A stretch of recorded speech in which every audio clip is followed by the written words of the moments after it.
Police जर तुम्हाला बोलत असेल ना की आमच्याकडे कपडे नाही, खरंच कपडे नाही आमच्याकडे यार, काय तुम्हाला का असं खोटं बोलतो? आणि तुम्ही कपाट घेऊन आम्हाला दाखवता काय की हे बघ किती कपडे पडलेत?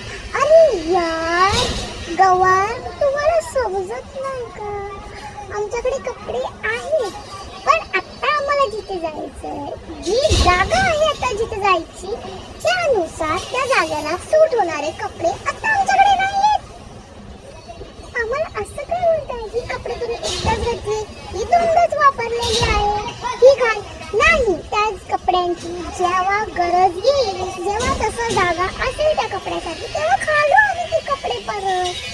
पण आता आम्हाला जिथे जायचंय ते जागाला सूट होणारी तशी कपडे आमच्याकडे नाहीयेत, त्यामुळे आमच्याकडे कपडे नाहीयेत. आम्हाला सारखं कपाट दाखवून नका. प्लीज रिक्वेस्ट, प्लीज रिक्वेस्ट, नका करू असं, प्लीज, त्रास होतो.